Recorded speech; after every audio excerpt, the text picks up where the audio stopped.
Hello, everybody. This is Chuck Carnevale, co-founder of Fast Graphs, the fundamentals analyzer software tool, also known as Mr. Valuation. I often get subscriber requests, and I typically do subscriber request videos on Tuesday.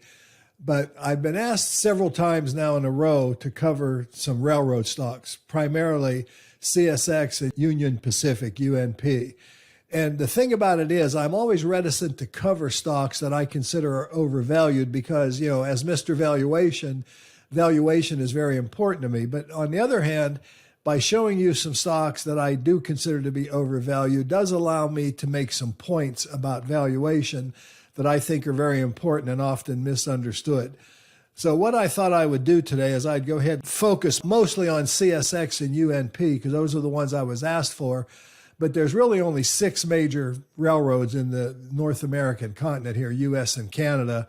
And so what I really thought I would do is go ahead and look at all of them because they all have very similar fundamental characteristics, which I think is important. And that's something about certain industries that's not universal. It doesn't happen across the board, but the railroad stocks all tend to operate very, very similarly. Okay, so let's go ahead, if you will, let's go ahead and look at the fast graphs. And I've created a portfolio review listing the 6 premier railroad stocks in U.S. and Canada. And I've got, 3 of them are triple B plus, one's triple B. Triple B plus, of course, is one notch short of A. And I've got one A, which is Canadian National Railway. And then I've got one A minus, which is Union Pacific, and CSX is triple B plus. Now, here's what I want to point out about these stocks. If those of you who've been following this channel for a long time know that I like an earnings yield, which is the inverse of the PE ratio, of at least 6.5%, and the higher the better. And the reason for it is I want the business to be able to throw off enough cash flow, enough profits, enough earnings to fairly compensate me for the risk I'm taking of investing in stocks. The 6.5% number that I kind of use, I didn't just pull out of a hat. That's the average return, the low side of average that stocks have generated over 200 years. So it's a number that at least says, okay, that's my minimum threshold. If I look at these companies on earnings yield, I want you to notice that they all have earnings yields below 5%, and a couple of them have one has an earnings yield below 3%, which is Kansas City Southern. It's the most overvalued. And then I have Canadian National at a 3.77% earnings yield. Now, if you look at that in terms of PE ratios, I'm generally looking, the inverse of a 15 PE is 6.67% earnings yield. So I'm looking at around a 15-ish PE as kind of my baseline for fair value. And you can see I've got, all these stocks have higher PEs than that.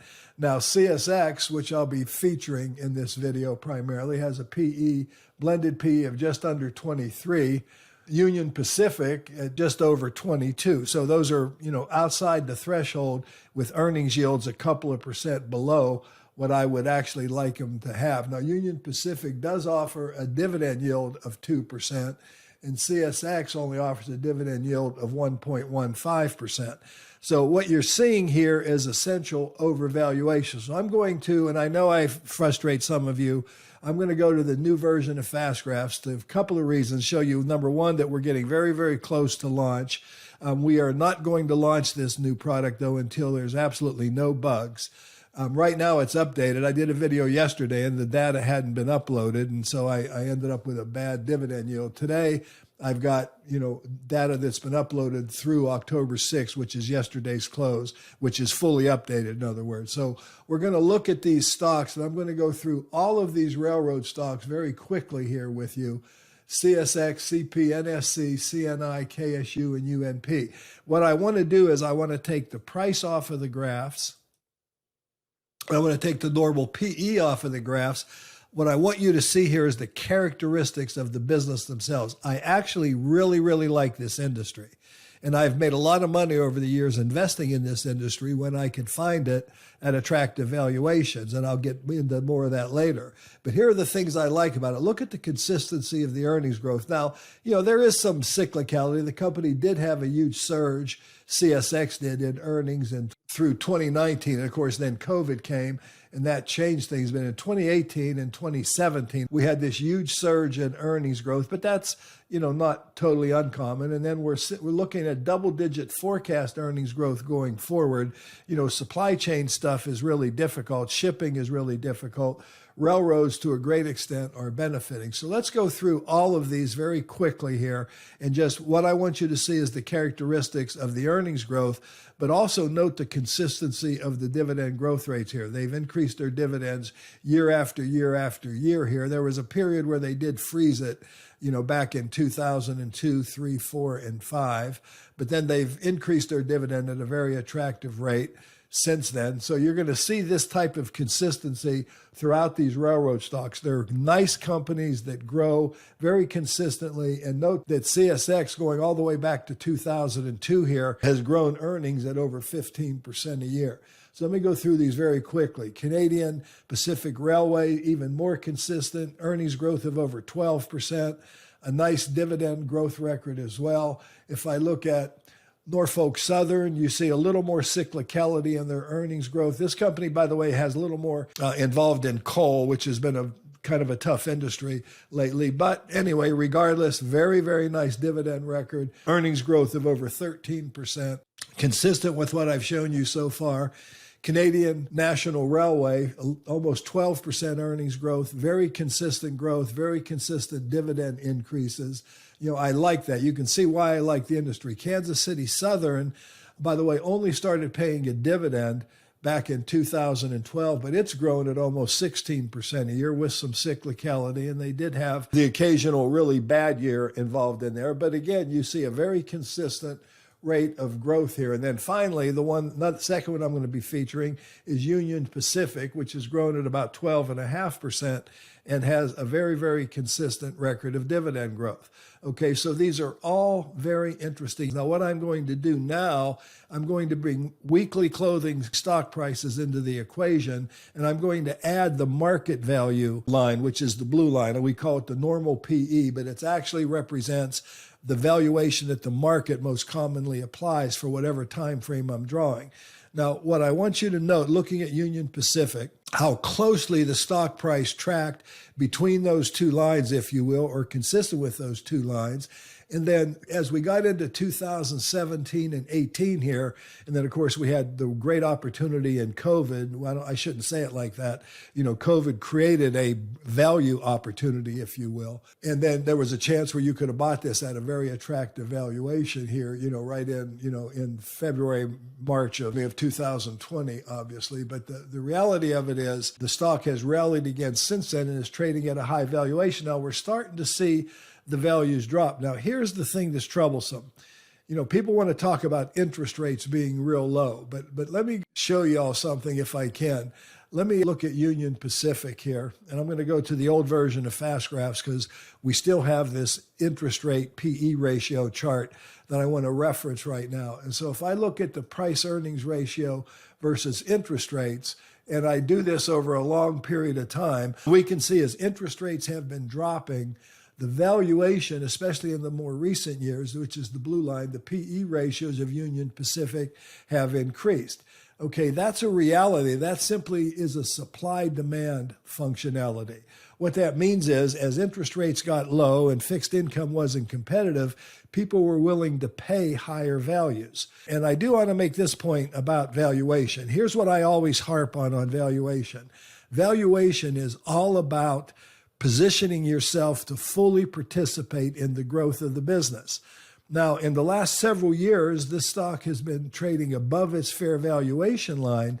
And what that really is a measurement of risk. You've got these PE ratios in the 20s here, which means that we've got earnings yields of around 4 to 5%-ish, just depending on, what number you're looking at. That to me does not compensate you for the amount of risk you're taking, but it worked.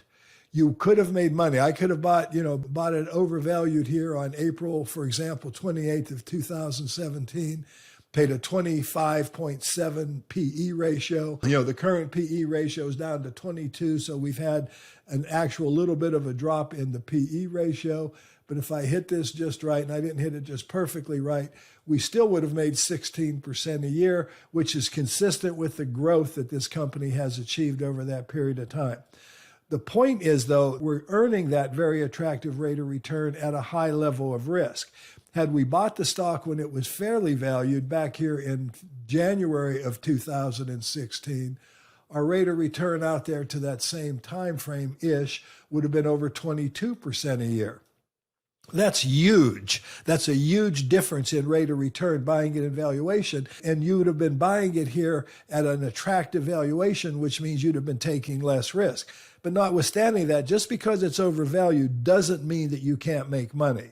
But the question is, and I want you to focus on this now, every time we see these high valuations, we've seen it revert back to the fair value, and relatively quickly. Now, this has been a very anomalous period of time. We've had high valuations lasting, coming out of the Great Recession here. We've gotten high valuations since, 2016 or 17, and they've remained high for several years. But there's a risk level there, because if this stock were to move back into that normal valuation, there could be a 15-ish, over a 20% drop with dividends, muting it down to about a 15% drop from here. So going forward, the investment might not make a lot of sense if it reverts back to its historical norm of a 15 PE. If it goes back to its 5-year norm of a 20 PE, you could still make money. But here's the point I want to make. The only way I believe you can make money owning Union Pacific today is if you believe that the PE ratio is going to stay in the 20s and not get back to a more historically long-term normal 15 PE ratio. So that's a decision that you have to make for yourself. Now let's go ahead and cover the other one I want to talk about. Let's talk about CSX here. And again, we see a very, very similar situation. Historically, this stock has traded within its more normal or rational valuations, where I'm getting an earnings yield of, that 6 to 7% or higher. In many cases, I've been able to buy it at very low PEs. Okay.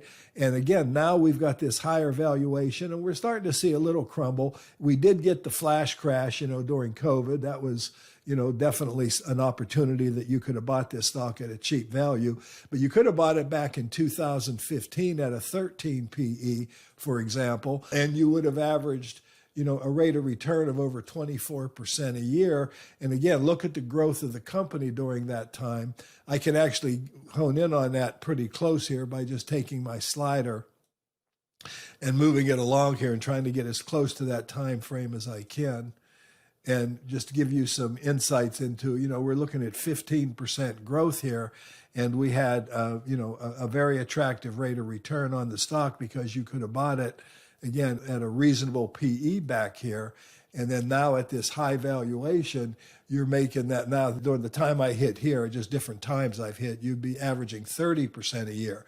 Now you can contrast that to a year later buying it at a 25 PE, and then now only earning about an 18% rate of return. So, your annualized rate of return was almost cut in half just based on valuation. But at the same time, 18% a year is nothing to sneeze at. I want to be clear about that.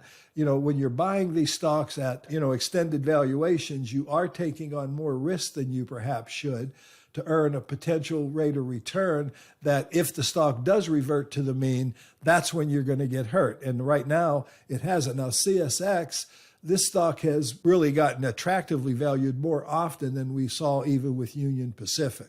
Okay, so from a fundamental point of view, that's what we're seeing these stocks being just overvalued based on what I would call realistic valuation models. Now, if I look at them from a standpoint of cash flow, note that the orange line doesn't have that much credence with CSX. Normally, this stock trades at around 9 times cash flow, and it's currently trading at over 15 times cash flow. So don't let this mislead you. It's trading at these higher multiples of cash flow, but historically, this is a 9 or 10 times cash flow, operating cash flow stock. Now, I want to look at free cash flow, not so much for valuation, but for dividend coverage.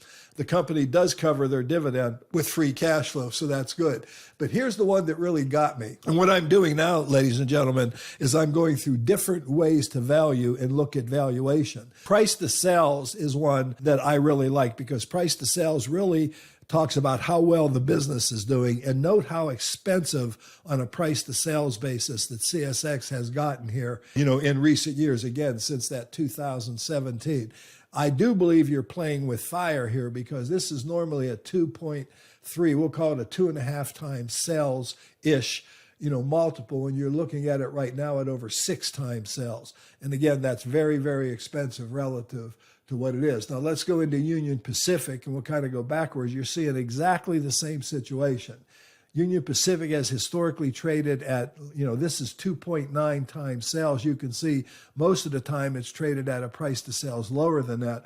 Once again, we're up to 6.69 times sales. And we see this, looking at these other metrics, just like I did with CSX. If I look at free cash flow, the free cash flow has been nicely covering the dividend recently. The stock looks more reasonably valued if you look at it from a free cash flow point of view, because it has traded at, around 21 or 22 times free cash flow, which is where it's trading at here. So Union Pacific doesn't look so bad if I'm using free cash flow as a valuation metric. When I look at operating cash flow, though, once again, I see very high valuation relative to historical norms. The point is, this is all information that you look at and utilize and evaluate. Now, on an operating earnings basis, which is a go-to valuation metric because earnings are so predominantly reported, you can see the stock is very expensive, again, relative to historical norms, which have been closer to a 15, maybe to a 17 historical normal PE ratio. All right, so I do like these companies very, very much. These are exactly the kind of stocks that I prefer and invest in. Very high quality. Union Pacific's A- rated. But there is one thing that does worry some analysts, and I've covered that, and I'm going to go into it. Now I'm going to use the Fast Graph's new version of the fund graphs, which is where the financials are. Financial underlying numbers is what the fund acronym is.